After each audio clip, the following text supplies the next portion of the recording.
Hello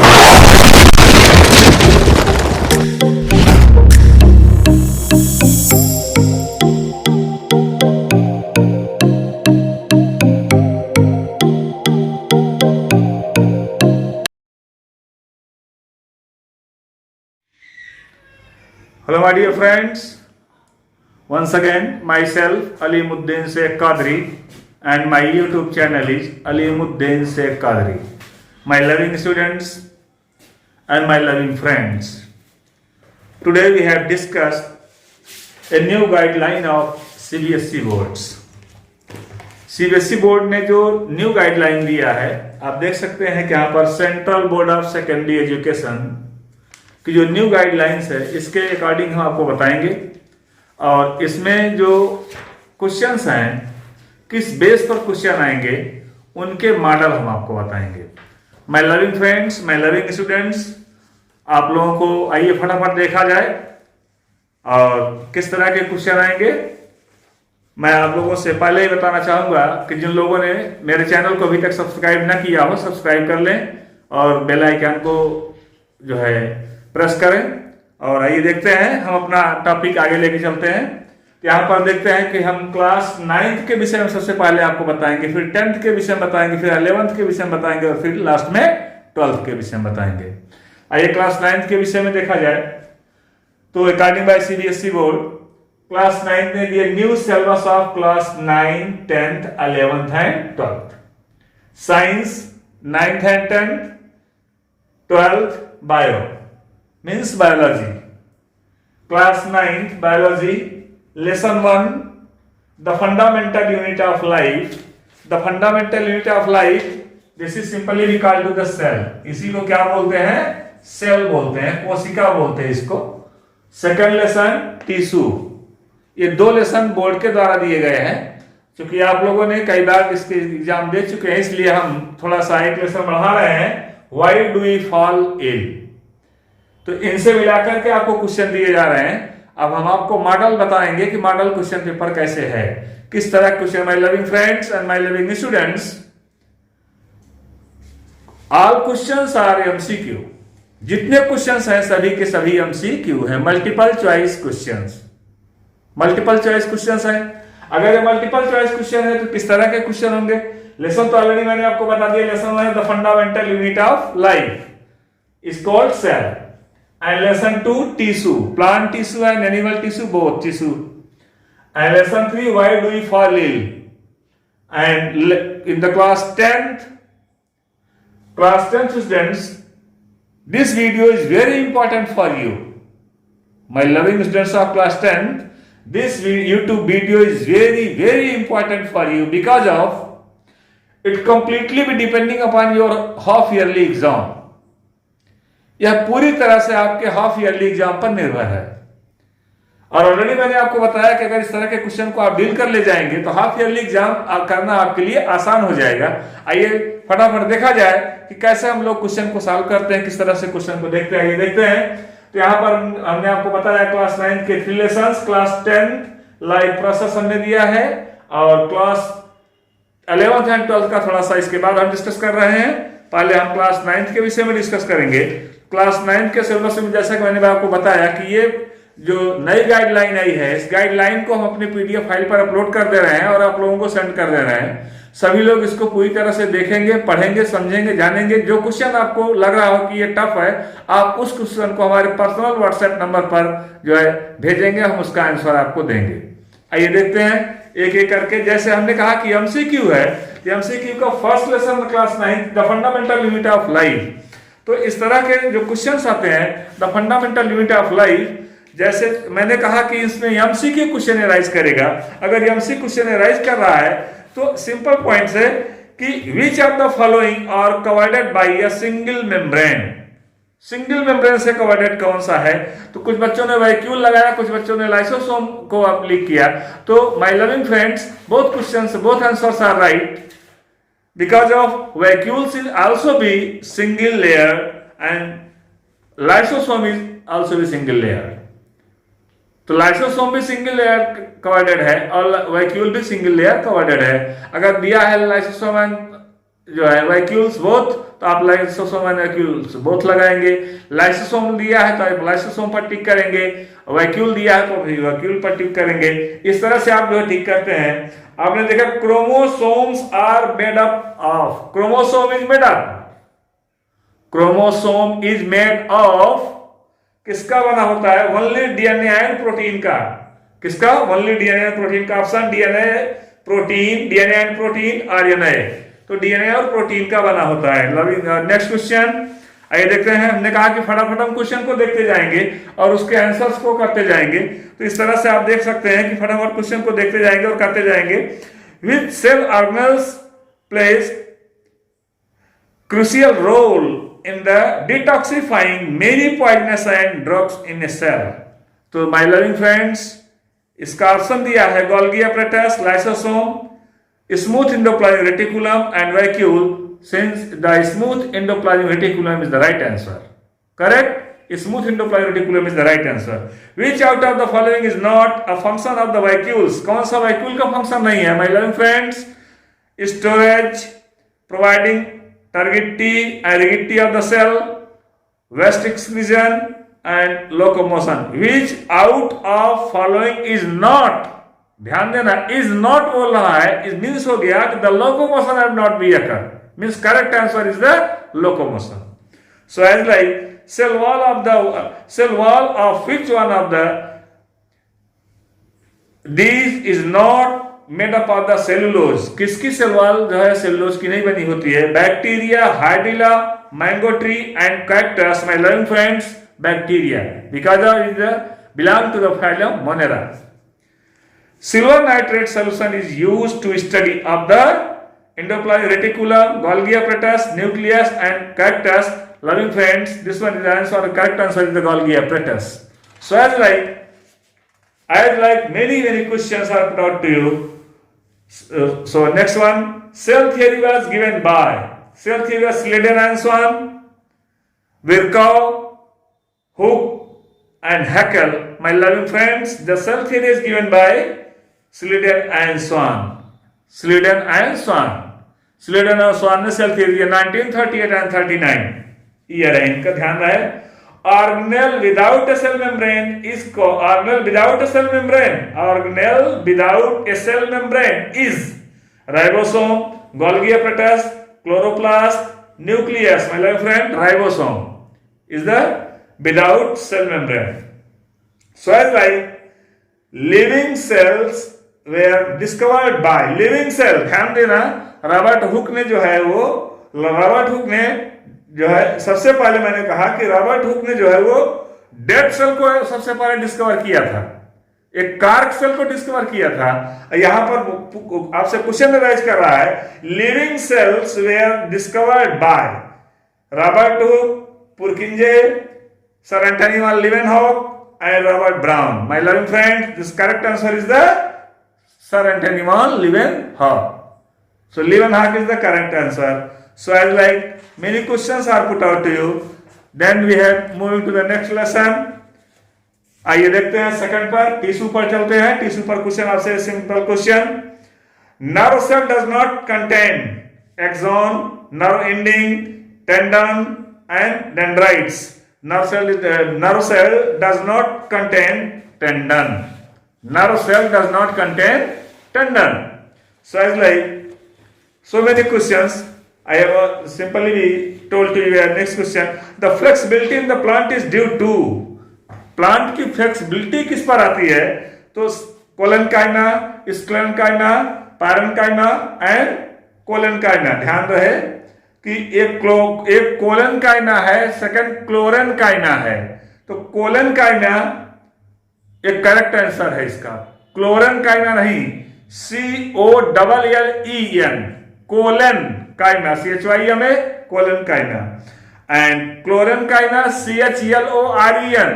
तो chlorenchyma is wrong answer, but collenchyma is the correct answer.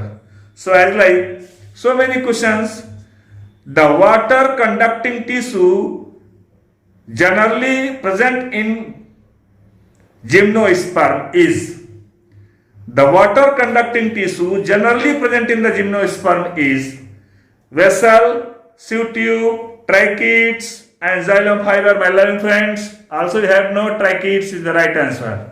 Clear? So, as like we have asking to the so many questions. So, in this lesson, in this point, and next one, already I have told to you, I have given to some questions in the lesson. Why do we fall ill? Why do we fall ill? इसका simple सा meaning होता है loving friends, हम बीमार क्यों होते हैं? Why do we fall? First of all, you have also to know what are chronic disease, what are acute disease, what is health.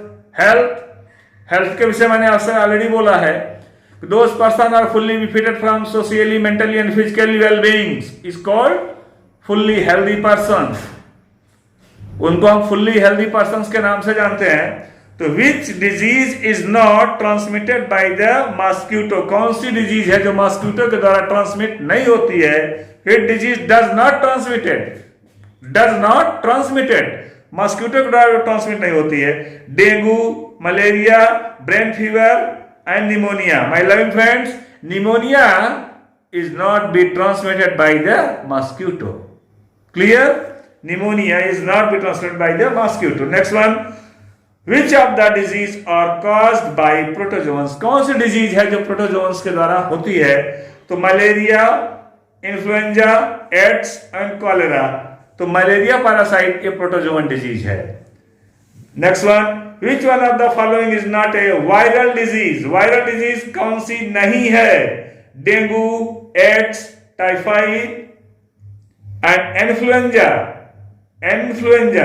तो which one of the following is not a viral disease? Viral disease कौन सी नहीं है? Typhoid viral disease नहीं है. ये salmonella typhi bacteria है जिसके द्वारा ये डिजीज फैलती है. इस तरह से आप देख सकते हैं which of the following is not transmitted by a mosquito? Brain fever, malaria, typhoid and dengue. My loving friend, typhoid is the correct answer. So as like so many questions are put out to you in the case of class 9th students, and then we are discussing again class 10th students. Class 10th students, my loving friends, within the class 10th, your first lesson is the life process. First lesson is the life process. तो life process पर मैंने question आपसे पूछा, तो आइए देखते हैं कि लाइफ प्रोसेस पर इसका जो क्वेश्चन आ रहा है वो किस प्रकार के क्वेश्चन लाइफ प्रोसेस पर एनालाइज कर रहे हैं. थोड़ा सा हम आपको एक नॉलेज, एक समरी दे रहे हैं. आप लोग पूरी तरह से वीडियो को अंतिम तक देखते रहिएगा, बने रहिएगा हमारे साथ और इसको पूरी तरह से वॉच करिएगा, रीड करिएगा, नोट्स प्रिपेयर कर लीजिएगा. आइए देखते हैं, आगे बढ़ते हैं. यहां पर क्वेश्चन दिया है, which part of the alimentary canal receive bile from the liver? Receive bile from the liver. Stomach, small intestine, large intestine and oesophagus. Small intestine is the right answer. Small intestine is the right answer. In which part of the alimentary canal food is finally digested? Also you have no small intestine. Also have no small intestine. Next one, so like many questions, which is the first enzyme to mix with the food in the digestive tract? Digestive tract. Pepsin, cellulose, amylase, trypsin. My dear friends, amylase is the right answer. So as like the blood, living and tissue becomes richer in carbon dioxide, water, hemoglobin and oxygen. So carbon dioxide is the right answer.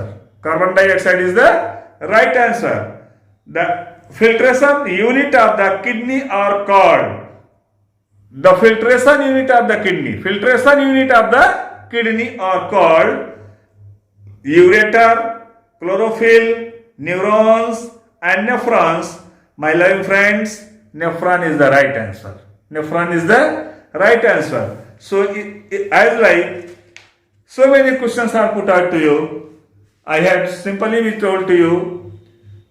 इस तरह से जो है आप देख सकते हैं कि क्लास 10th के विषय में, क्लास 10th के विषय में आप देख सकते हैं मैंने क्वेश्चंस को बताया आपको कि इस तरह के मॉडल क्वेश्चन आपको बताए जा रहे हैं. तो मॉडल क्वेश्चन पर देखिएगा, ये मॉडल क्वेश्चन है आपके लिए क्लास 10th के स्टूडेंट्स के लिए। और मैं क्लास 10th के स्टूडेंट से कहना चाहूंगा कि क्लास 10th के स्टूडेंट्स रेगुलर बने रहेंगे साथ में, और इनके लिए हम 2 दिन लगातार 3 दिन लगातार आपको YouTube पर वीडियो देते रहेंगे। आप लोग डेली जो है शाम को हमारे YouTube वीडियो को एक बार जरूर देख लीजिएगा। नोटिफिकेशन जो है अगर आप सब्सक्राइब किए रहेंगे नोटिफिकेशन आप तक पहुंच जाएगा। इसीलिए हमारा आप सभी से रिक्वेस्ट है कि आप हमारे YouTube चैनल अलीमुद्दीन शेख कादरी को सब्सक्राइब करिएगा। लाइक तो बनता ही है, आप लाइक करेंगे इसको। और आइए देखते हैं, फिर हम आगे बढ़ रहे हैं इस पर। During deficiency of oxygen is tissues of human beings, pyruvic acid is converted into lactic acid in the cytoplasm. कहां पर कन्वर्ट होता है? Cytoplasm, chloroplast, mitochondria, Golgi body. My loving friends, correct answer is the mitochondria. ये mitochondria में convert हो जाता है, ध्यान दीजिएगा। During respiration exchange of gases takes place in trachea and larynx. In trachea and larynx, alveoli and lungs, alveoli and throat, lungs and larynx. My loving friends, alveoli and lungs, alveoli and lungs ये ऐसे parts हैं जहां पर कि आसानी पूर्वक during respiration the exchange of gases is simply takes place. यहां पर गैसों का जो है एक्सचेंजिंग हो जाती है, सिंपली एक्सचेंज कर जाते हैं। तो इस तरह से आपने देखा कि एक क्वेश्चंस इस तरह के हैं जो आपसे हाफ ईयरली एग्जाम में बोर्ड के द्वारा पूछे जा सकते हैं। तो माई सेल्फ अलीमुद्दीन शेख कादरी, मैंने अपने YouTube चैनल के माध्यम से 9th और 10th के कुछ क्वेश्चंस आपको दिए हैं, और भी क्वेश्चंस हम आपको देंगे। अब थोड़ा सा हम सिलेबस आपको दे दें क्लास 11th के स्टूडेंट्स के लिए। क्लास 11th के स्टूडेंट्स में कोई किसी भी प्रकार का कोई कंफ्यूजन नहीं होना चाहिए। ध्यान रहे, क्लास 11th के स्टूडेंट्स के लिए मैंने बताना चाहूंगा कि क्लास 11th के स्टूडेंट्स के लिए इस बात का पूरी तरह से ध्यान रखें कि इनका टोटल मार्क जो होगा वो 35 मार्क का क्वेश्चन पेपर आएगा, और इसमें नंबर ऑफ क्वेश्चन 60 होते हैं। बोर्ड में आपको 60 क्वेश्चन मिलेंगे, 60 में से आपको 35 को सिलेक्ट करना है। और यहाँ पर जो है case study based and assertion based question आपके लिए बहुत ही इंपॉर्टेंट है। तो केस स्टडी बेस्ड क्वेश्चन पर मैंने ऑलरेडी आपको बताया कि पैराग्राफ दिया रहेगा, उस पैराग्राफ के अकॉर्डिंग आपको जो है उसको रीड करना है, पैसेज को रीड करना है। रीड करने के बाद फिर आपको उस पर जो है आंसरिंग करनी है। आइए देखते हैं क्लास 11th स्टूडेंट्स, यहाँ पर टर्म फर्स्ट के लिए मैं बता रहा हूँ, हाफ ईयरली एग्जाम के लिए मैं बता रहा हूँ। टर्म फर्स्ट के लिए है, फर्स्ट लेसन है reproduction means sexual reproduction in flowering plants. Sexual reproduction in flowering plants second and first lesson this one sexual reproduction in flowering plants, chapter 2 है। then chapter 4 reproductive health। तो इस तरह से आपने देखा कि ये reproductive health है, और ये जो लेसन आपका जो दिया गया है यह है reproduction lesson number 2, 3, 4 term first. और टर्म फर्स्ट में ये genetics and evolution chapter number 5 and 6, ये जेनेटिक्स एंड इवोल्यूशन है ये। तो इसका देखेंगे human health and diseases, molecular basis of inheritance, principle of inheritance and variation. Loving friends ध्यान दीजिएगा, वंस अगेन फिर से आप देख लीजिए, सुन लीजिएगा, आपको कंफ्यूजन बिल्कुल नहीं होना चाहिए। मैंने फर्स्ट लेसन क्लियर किया, sexual reproduction in flowering plants. Second lesson reproductive health. Third principle of inheritance and variation. Fourth, molecular basis of inheritance, and 5, human health and diseases. At last, 6, microbes and human welfare. तो microbes and human welfare, तो ये आपका जो है biotechnology principle and process, ये biotechnology का है principle and process. And last questions है इसका जो है बायोटेक्नोलॉजी एंड इट्स एप्लीकेशन। तो आपको सिर्फ और सिर्फ इसमें इतना ही ध्यान देना है कि chapter number 2, 3, 4 and 5 and 6, it means आपको लास्ट लेसन तक जाना है, molecular basis of inheritance. Molecular basis of inheritance तक ही आपको जाना है, ह्यूमन हेल्थ एंड डिजीजेस पर नहीं आपको आगे बढ़ना है। प्रिंसिपल ऑफ इनहेरिटेंस आपको, वेरिएशन ये भी आपको देखना है। तो इस तरह से आपको जो है क्वेश्चन आपको रीड करने हैं। तो आइए फटाफट देखा जाए। तो पहले हम कुछ क्लास 11th के क्वेश्चन पेपर को हम आपको कुछ मॉडल क्वेश्चन पेपर को 11th के मॉडल क्वेश्चन पेपर को हम आपको बता रहे हैं। आप देखिएगा मॉडल क्वेश्चन पेपर 11th का, जरा सा ध्यान देंगे आप कि girth of stem increases due to apical meristem, lateral meristem, intercalary meristem and vertical meristem. My learned friend, this correct answer is the lateral meristem. Next one, which cell does not have is perforated cell wall? Tracheids, companion cell, sieve tube and vessel. Companion cell is the right answer. So as like so many questions, meristematic tissue in the plants are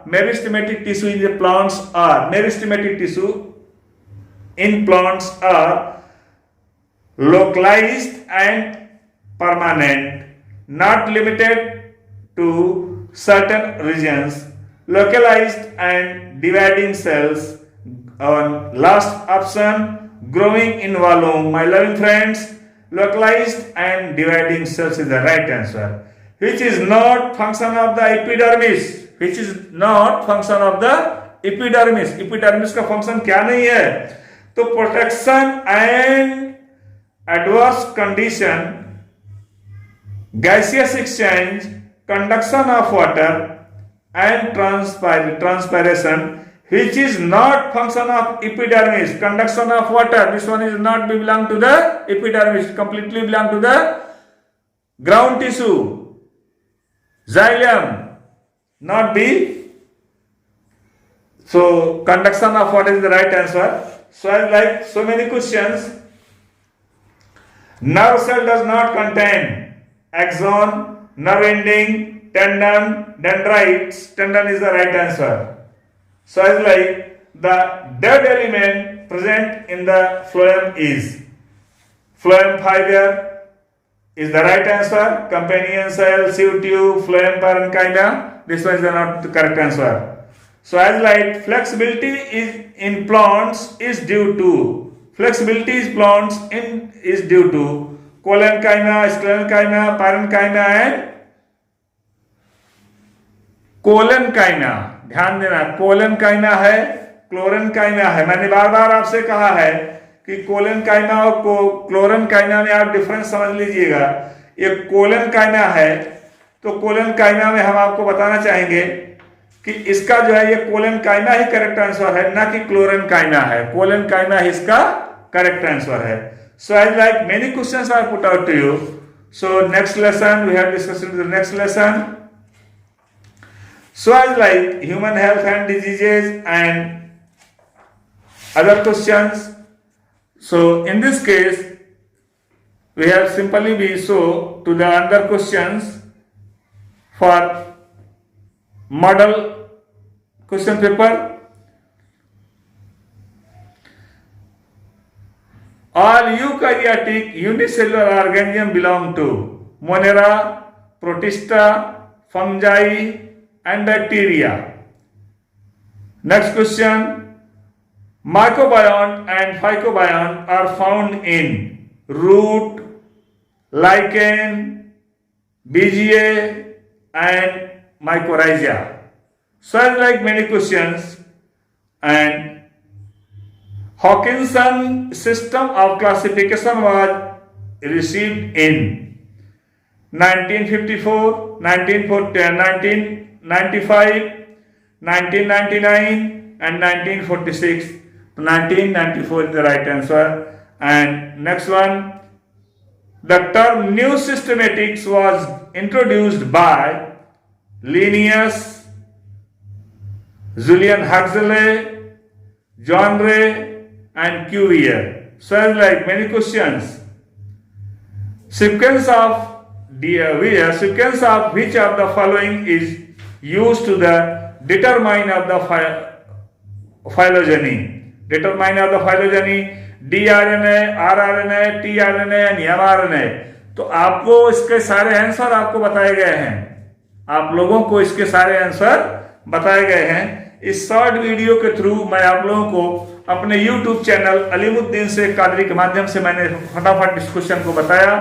और आइए class 12th के students के लिए हम थोड़ा सा देख लेते हैं कि क्लास 12th के स्टूडेंट्स के लिए हम पहले सिलेबस पर चलते हैं, फिर इसके बाद उनके क्वेश्चन पर आएंगे। आइए देखते हैं क्लास 12th के स्टूडेंट्स के लिए सिलेबस जो है देख लिया जाए। तो क्लास 12th के स्टूडेंट्स के लिए सिलेबस को अगर हम देखें, ध्यान से देखें, तो क्लास 12th के स्टूडेंट्स के लिए टर्म 1 टर्म 2 इस तरह से दो टर्मों में इनका भी एग्जाम होना है। तो टर्म 1 है, टर्म 1 में आइए देखते हैं टर्म 1 में इनका जो है क्या क्या प्रोसेस होता है। जो है क्लास 12th का टर्म 1 का प्रोसेस और टर्म 2 का प्रोसेस। तो क्लास 12th का जो है क्लास 12th का टर्म 1 रिप्रोडक्शन चैप्टर है, reproduction chapter number 2, 3 and 4। Chapter number 2, 3 and 4 lesson कौन सा है? Reproduction, sexual reproduction in flowering plants. Next one reproductive health, principle of inheritance and variation, molecular basis of inheritance class 12th का। तो class 11th के विषय मैंने आपको बताया है, एक बार फिर से आप 11th का सिलेबस देख लेंगे। 11th का सिलेबस आप देख लेंगे। 11th के सिलेबस में संभवतः मिस्टेक हुई है, आप क्लास 11th के सिलेबस को देखेंगे। रिप्रोडक्शन चैप्टर क्लास 11th के जो है लेसन को आप देखेंगे। ये है टर्म फर्स्ट का diversity of living organism chapter number 1, 2, 3 and 4। Chapter number 1, 2, 3 and 4 diversity in living organism.